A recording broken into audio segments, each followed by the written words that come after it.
Well, hello, and thank you for joining me for another Alex on Tech and iTWire TV interview.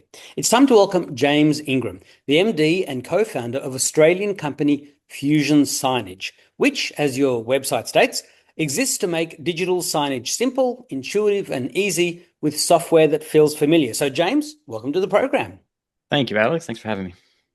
Thank you for taking the time. Now, James, I just gave a very short introduction to Fusion Signage, but could you please recap Fusion Signage's mission in 2026, the value you offer to customers in Australia and New Zealand, and the products and services catching the attention and customer business owners with your customer list and impressive who's who of business brands?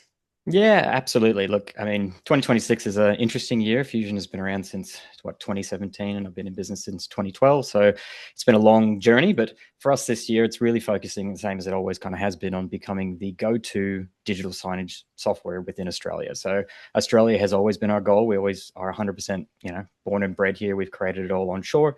It's one of those things that we're very proud of. And we know a lot of our competitors focus worldwide, global domination. But for us, it's always been, if we can handle the Australian market very, very well, then it's going to be, better for everybody, including ourselves. So the product has been evolving over the last, 6, 7, 8 years.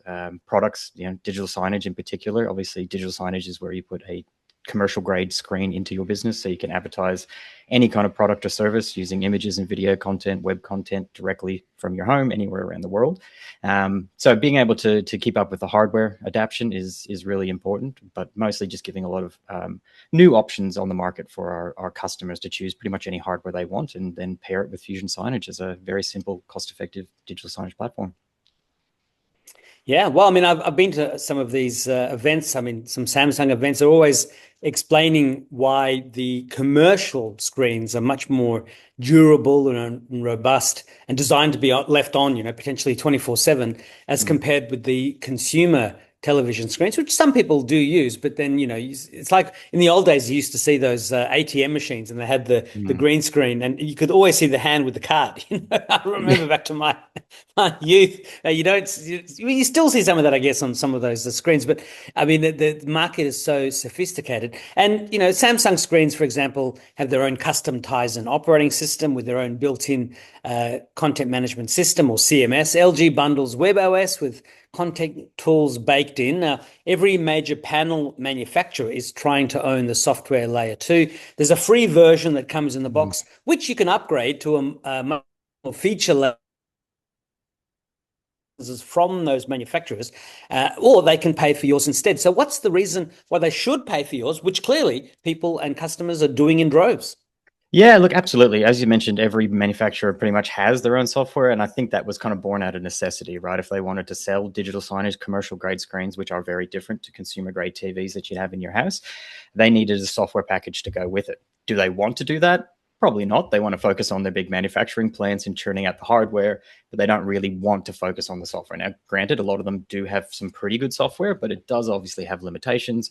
And particularly our customers noted around support, right? A lot of these manufacturers are overseas, they're not in Australia. So getting support, if they do run into issues, is typically a little bit difficult. So Fusion, obviously we came in as an Australian born and bred solution where we can say, well, we're a small business, we've got 13 staff, we've got a very big reach, and we are here to support. Customer support for us has been, I think, our number one focus for a very long time, because we hate it when we can't get customer support. So we tried to be a little bit different. And I mean, we've got 3 people in our support team at the moment, and it's growing from there if we need it, but we don't have a lot of support tickets. So, I mean, why would they choose Fusion?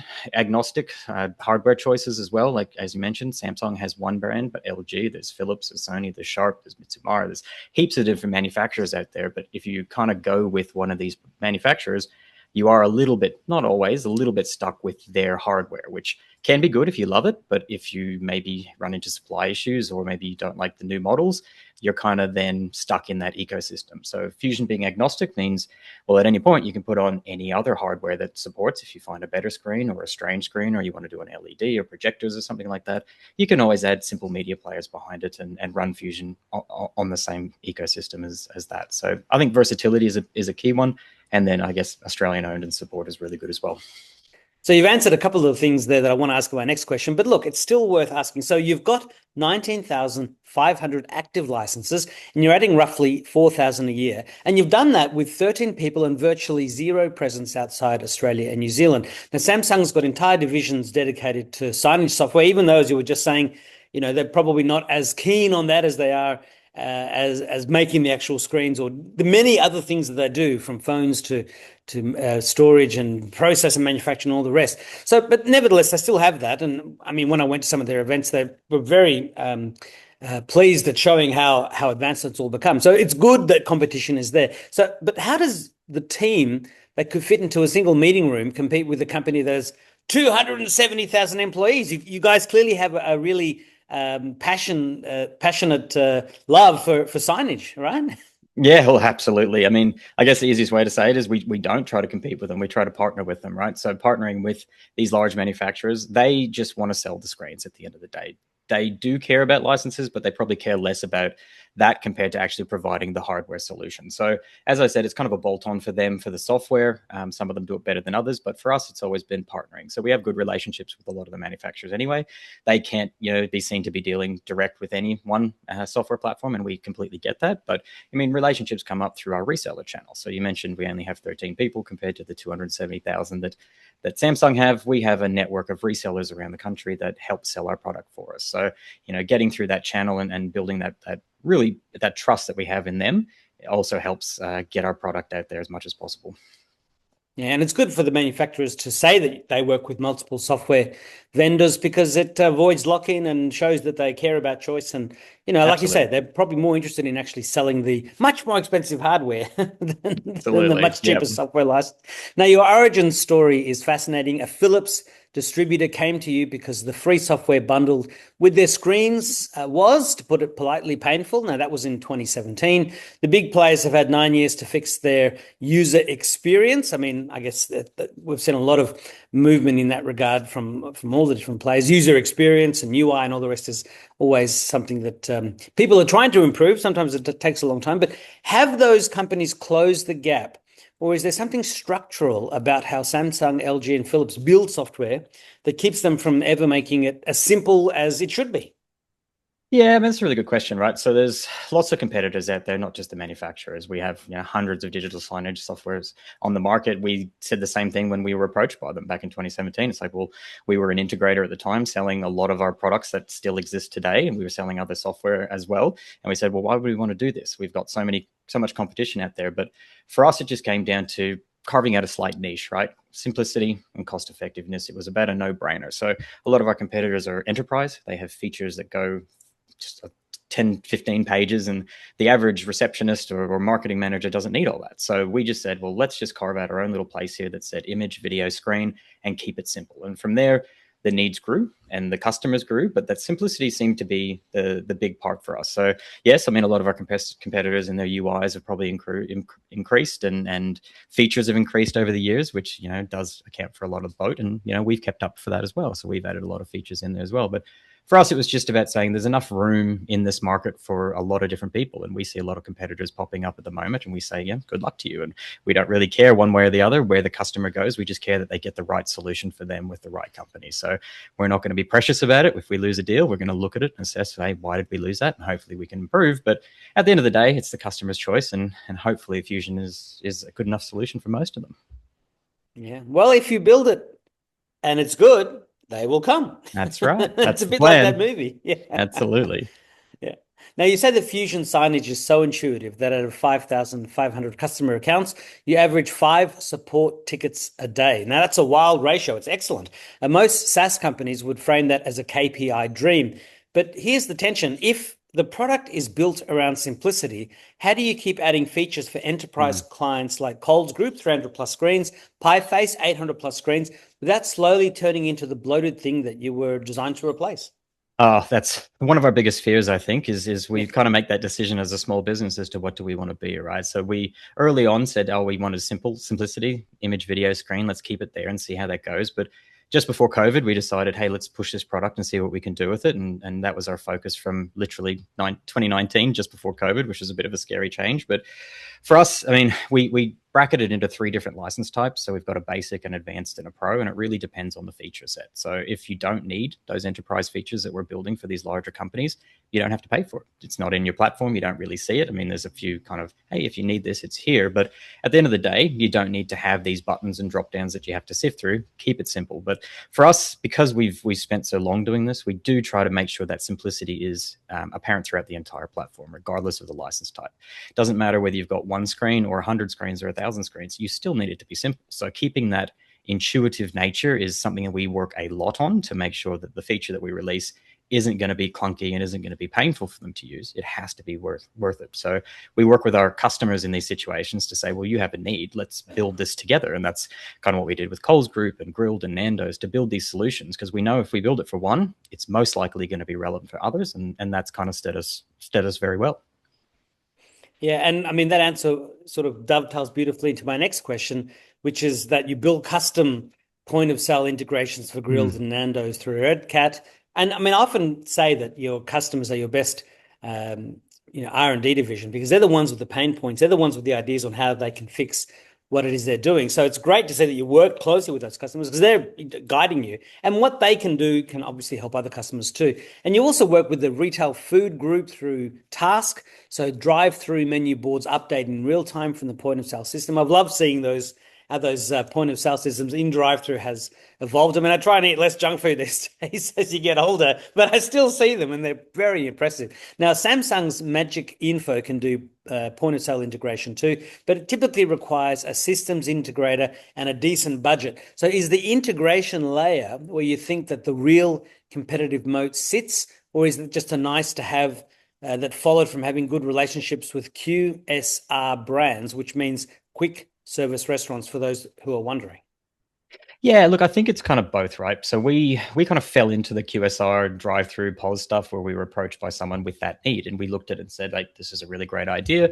Happy to build it with you. Let's work on this. And to be frank, it took quite a while and a lot of development for us to do. We didn't charge for that because we felt it was going to be beneficial for a lot of our other customers as well. And that has come to fruition, where through that pause, we also got on other customers who also wanted the same feature in there. So it's been kind of mutually beneficial for both the customers and ourselves to do these integrations. But I think, I mean, yes, a lot of competitors will have some kind of integration, and it really depends on which pause, right? So there's big quick service restaurants out there that have one brand, Red Cat, maybe they have Task, maybe they have something else.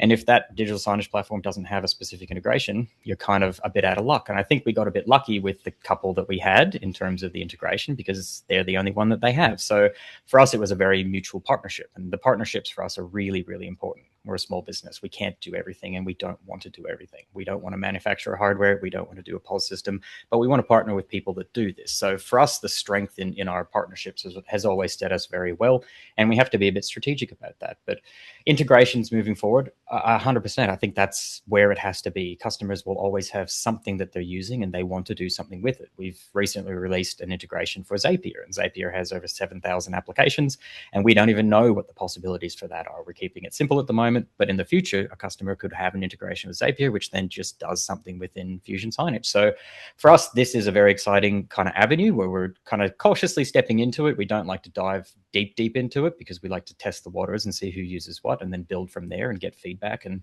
do it in little steps because of that bloat factor and just overwhelming customers. So yeah, I think integrations are definitely going to be the way forward, as evidenced by, I think, some of the stuff that we've been doing recently.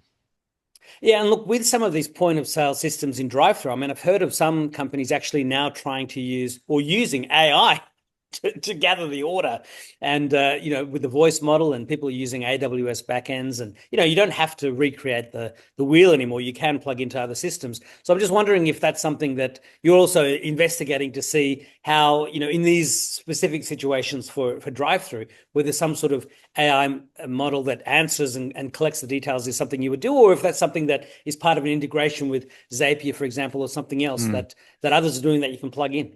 Yeah, look, definitely. We've had conversations over the last year whilst doing the POS systems about this exact thing, and we've had a few big opportunities that we were talking with it. As long as we can plug into that system, there's no reason why we can't do it, right? I mean, it's like anything. As long as we can get a bit of information that says, "Hey, I want you to do this," we can trigger our system to change. So for us, we don't want to have to go and build that ourselves. It's all about getting someone who's exceptionally smart at this AI technology in order to say, "Well, here's the matrix that if I can identify that a male is coming through for the seventh time this week, and this is their previous order based on their license plate and all this kind of stuff," and say, well, maybe we suggest them this as an upsell.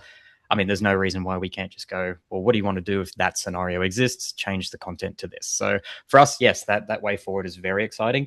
The hard part is, I guess, not getting too far ahead, right? I mean, it requires somebody to sit down and say, I need to build that matrix that says, well, here's all my scenarios.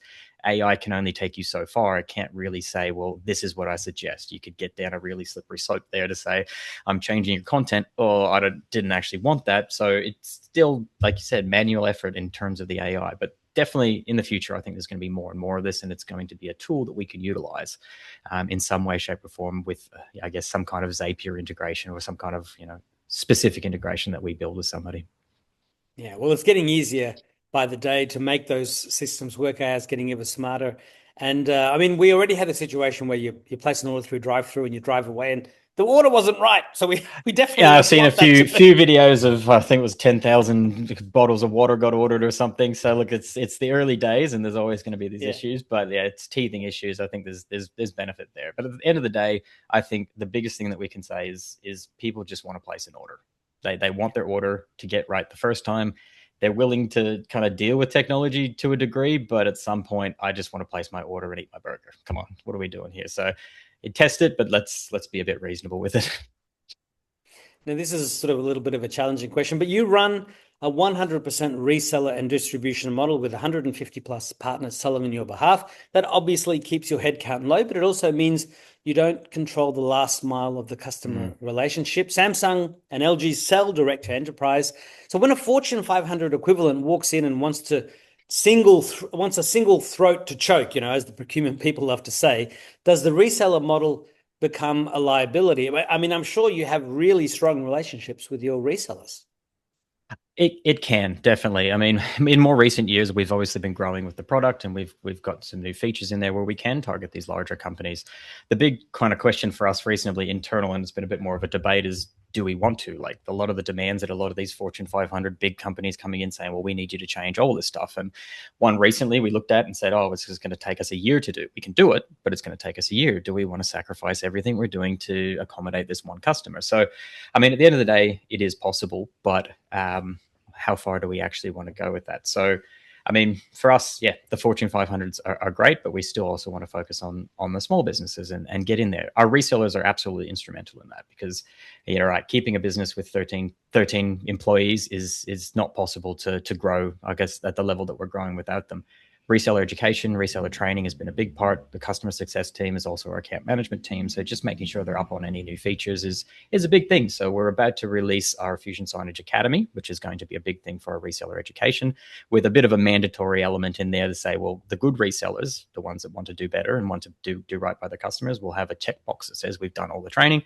So therefore they can potentially become part of a reseller platinum program or something of the like, right? Some kind of incentive to ensure that they're up to scruff. But I mean, we'll always get resellers that just want to sell one license because they needed it and they're not interested in doing this as a full-time job. But we got to be very careful about how our customers get supported in that situation, because dumping a solution on their lap and then that reseller walking away does happen, and we try to help them as much as possible through that scenario. But no, I mean, I think for us, without our resellers, we definitely wouldn't be where we are, and keeping them as happy as possible is also part of the customer success team. Major job. Yeah. Well, choosing your battles, choosing your customers, choosing your resellers, it's all about choices. And thus far, you seem to be making the right one. So yeah, it's a definitely positive sign. Yep. Now, you're about to land SOC to an ISO 27001 certification company. And for a 13-person company, as we were just speaking about before, I mean, that's a serious operational lift. It's excellent. So what triggered that push? Was it a specific enterprise deal? where someone's security team said, come back when you've got the paperwork? Or is this about closing the credibility gap with the Samsungs of the world before you expand internationally, which will also be a great thing to see for an Australian business? It's kind of both. So for us as a small business, we went to the kind of premium digital signage expo, which is called Integrate. It's in Sydney every year. Sydney and Melbourne, it has been over the past few years, and we had a massive stand that was a big investment for us. And a lot of the conversations that we were having with some of the bigger companies there was, "Are you ISO? Are you SOC?" And we said, "No, we're not, but we can look at this and do that." And so it just seemed to be coming up a lot. And we said, "Look, we're pushing towards." Because our focus has always been and still remains to be small businesses, 1 to 2 to 5 screens. But we said, well, if we still want to target these bigger customers, 500, 1,000 screens, this is something that they're obviously asking for. And I was always of the belief that we just wouldn't even have been considered if they went to our website and didn't see SOC2 or ISO. And we wouldn't even get the phone call to begin the process of having a conversation. So we weren't even aware of the opportunities that we were missing. So for us, it came a part of this, people are talking about this, but also, well, what is the security posturing moving forward? We needed to make sure that our platform was world-class, secure, and making sure that at no point could we ever be kind of breached in any way, shape, or form. So SOC2 and ISO kind of came about as a, hey, let's tick this box and see what opportunities come. We didn't really know what we were getting ourselves into in terms of the longevity. And I guess you could say a year and a half later, we are very aware now of what's involved with this process and the fact that we're literally about to be signed off by the auditors in coming days for SOC2 attestation is exceptionally exciting, with ISO coming in a few months. But it's been a long haul for us to just ensure that the platform is probably one of the most stable around. We know a lot of our competitors only have SOC2. By us getting both, it kind of puts us a little bit above that and saying, well, we take this really, really seriously for not just ourselves, but for our customers and the longevity of the platform. Because if something were to happen, it would not only be catastrophic for our customers, but for us as a business. We don't want that to happen. So bit of a no-brainer. And I have to shout out to Sean and Rod and Ben and the team. They've been doing an exceptional job coming from nothing, not really having ever done this before, to go through this process, to learn it, to do everything required, making a lot of changes and making sure that the system is up to scruff. So it was very, very exciting to do. And we can't wait to see what kind of opportunities come from it, if any at all. But if we don't get a large kind of Fortune 500, I don't really care. I just want to make sure that the platform is as stable for the fish and chip shops down the road as it is for, someone with 1,000 screens. Yeah. And the small business operator wants security as well. And if it's credentialed and has the right certification, so much the better. It's one less thing they have to worry about too. Yeah, absolutely. Now, you went fully remote during COVID and never went back. Your competitors in the storage space, the integrators, the AV firms, they're still very much in office, warehouse and showroom based businesses. So has being remote first changed how you build the product itself? Or is it purely an operational choice that your team members happen to prefer? Or maybe, again, it's a bit of both. Yeah, absolutely. It has changed everything about our business. We used to have, a $70,000 a year premises that we sat there and said, hey, come and have a meeting at our office. But I think the reality was very few people wanted to do that. Very few people wanted to leave their business to come there. They were cushy where they were, say, come to you, come to us, flying interstate. I mean, we were starting road shows around the country to say, hey, let's go there and meet as many resellers and show them the platform as possible. And we'd done that in, I think, December 2019, but then COVID happened, and then all of a sudden these types of calls, video calls, started happening. So that meant that we could reach 5-6 people in a day without having to fly anywhere, from the comfort of their office. And that absolutely revolutionized our business, because we could demo and people were comfortable with demoing. And our demo was 20 minutes, go start to finish. This is how easy it is. And everyone but the end was like, wow, that is really easy. And I'm done, move on. So for us to be able to showcase that kind of one after the other, just back to back meetings was huge, because then they could see it. And I think having that reseller base as well, they were going through hard times. They wanted to sell product. They needed to sell screens to keep their businesses afloat as well. So we managed to capitalize on all of that, saying, hey, we are very cost effective. We're very easy to use. Why don't you do this? Why don't you sell this product? Because it could help you, could help your business. And a lot of them did. So we got a whole bunch of new resellers come on, and they learned the platform very easy, made it really easy for them. But yeah, I haven't looked back, and the team haven't looked back. I mean, few of our team members were like, oh, look, I prefer to be in the office, and we worked through all that. But at the end of the day, I think the freedom that we offer our team, which is, we give them their birthday off on their birthday for free. And, if you want to go to the shops at 2:00 in the afternoon to get your groceries done or get a haircut, just do it. Just let us know. I mean, your people too. Live your life. Don't just live work. Live what you need to do, and just let us know. As long as you get the job done, I really don't care. So having that flexibility for us kind of reinforced who we were as a business, as well as what we wanted to do with the product. Yeah. Now, here's a big picture question. Mm. Digital signage is becoming a screen everywhere business. We see them in restaurants, in lobbies, in gyms, in petrol stations, council offices, fishing clubs. You've literally got Bluefin Fishing Club as a customer. Samsung, LG, and the other hardware giants are all trying to own the full stack from panel to pixel, but you've built a hardware agnostic software layer that sits on top of all of them. So in 5 years, which is that magical 2030 figure that everyone's talking about, and in terms of AI and robots and all the rest. But do you think that the market rewards the company that controls the glass or the company that controls what's on it? Yeah, that's a tough one.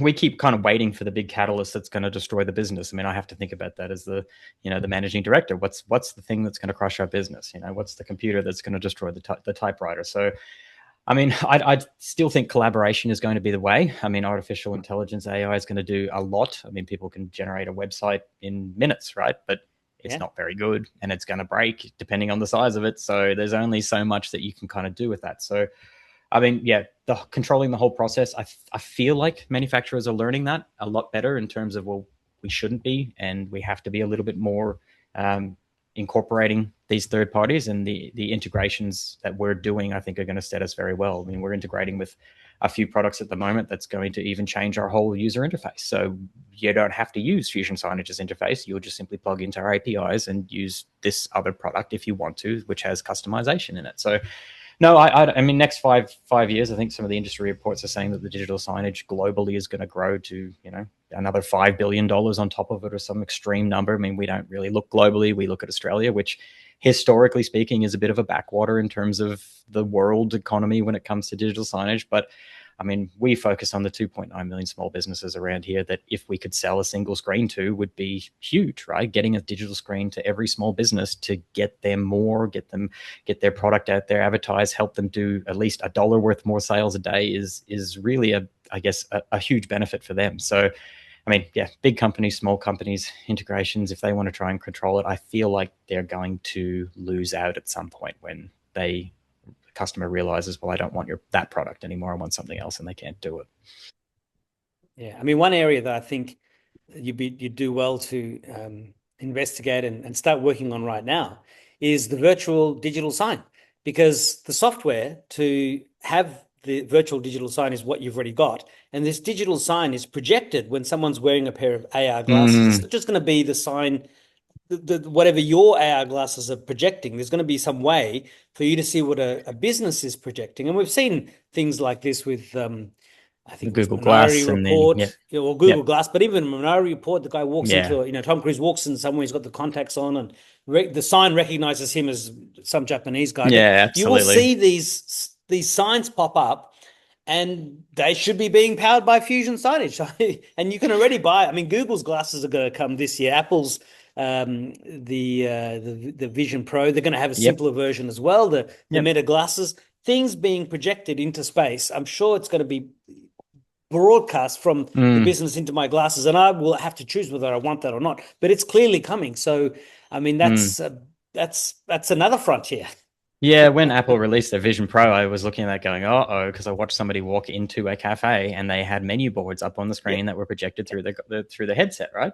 And I was like, this might be a bit of a problem for us. This might put us in a bit of a pickle. But I kind of think of it as the same way as posters, right? When everyone saw digital signage, they said, who's ever going to use a poster again? Well, they still exist. They haven't died. They still exist. So it may put a shift on the market. Not everybody's going to want to wear Google glasses or put the contact lens in or be wired in 24/7 and have everything they do tracked down to that kind of degree. So look, as a small business, we're happy kind of where we sit. We don't have plans for world domination. Maybe Google will do something like that. If we can put Fusion Signage in, fantastic, open to a conversation. But look, I keep an eye on this thing, but a lot of it seems to be a bit Minority Reportish for us. But hey, who knows? We'll keep an eye on it, see where it goes.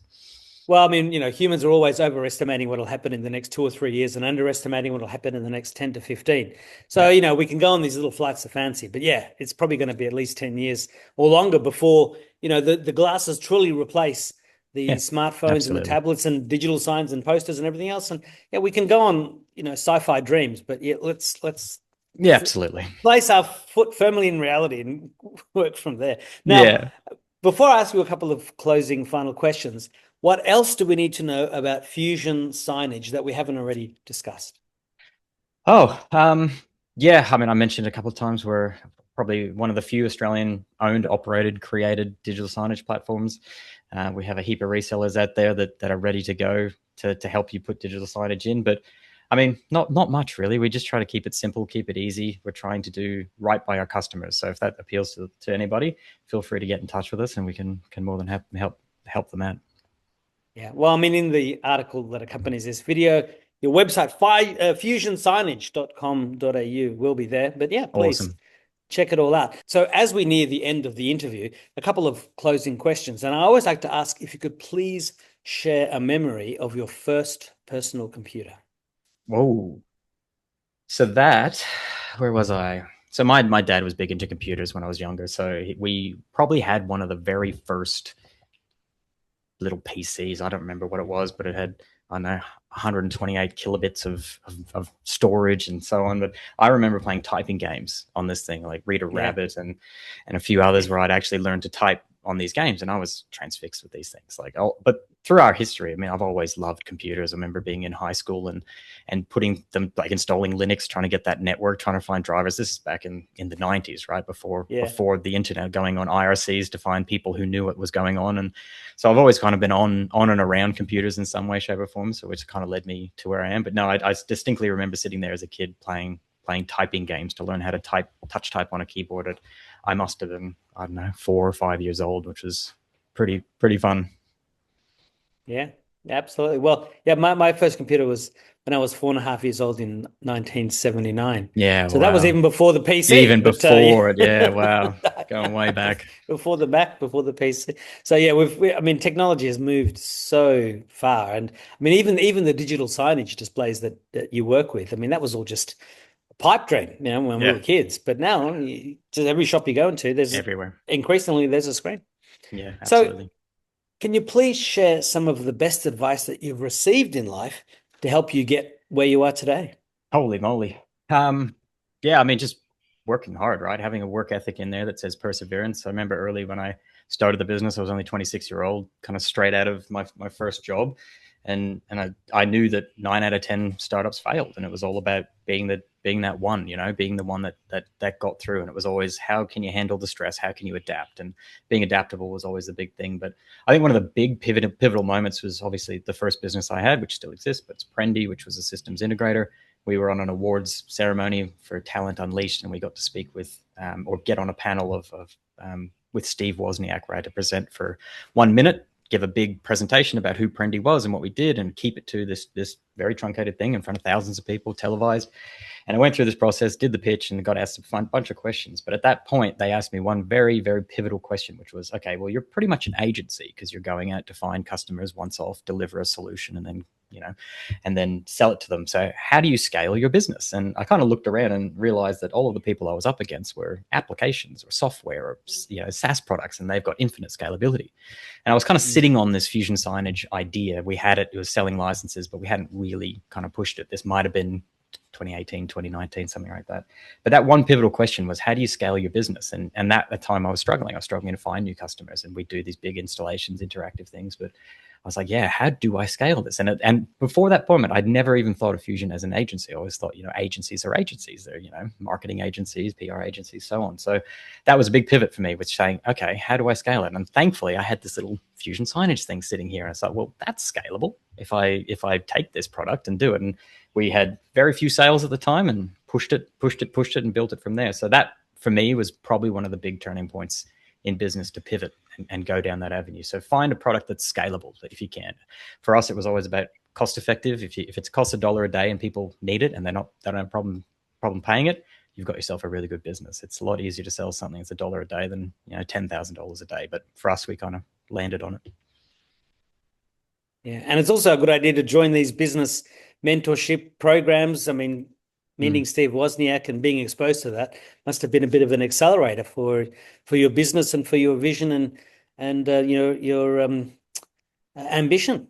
Yeah, absolutely. I mean, it's always inspiring to see other people doing it. I mean, I look at some of them and I find that I find a lot of entrepreneurs to be a little bit uppity, and I don't love it. I hate the word entrepreneur. I always thought I was a business person. So getting in there and doing it, I don't like to talk about it. I just like to go and do. So that was always my Yeah. mentality. And to seeing people that have done it is always inspiring. Yep. Results speak for themselves. Absolutely. Yeah. So, what is your final message to the viewers, listeners, and the readers? Mm. Shameless sales plug. So, if you have any interest at all in digital signage, if you've got a small business, medium business, large business, and you have thought about it or have a platform at the moment that maybe you're not happy with, please reach out to us, because it is a lot easier than you may think to have digital signage. It's cost effective these days. Screens are not as expensive as you'd expect. The software, Fusion Signage included, is very simple and easy to use, that even, I guess, a receptionist, marketing manager, or my mum can sit down and use this platform. So don't shy away from it.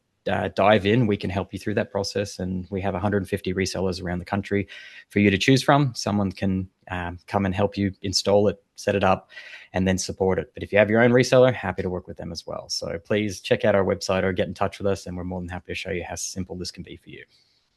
Yes, despite all the Amazons and the internet revolution, retail and physical sales spaces are still super important in the modern world, and I wouldn't have it any other way. James Ingram, MD and co-founder of Australian company Fusion Signage, I wish you the best of success with the business. I look forward to hearing about new features, and I do hope we can speak again in the future. Absolutely, Alex. Anytime. Thank you so much for this. It's been great. Thank you. Bye-bye. Yeah.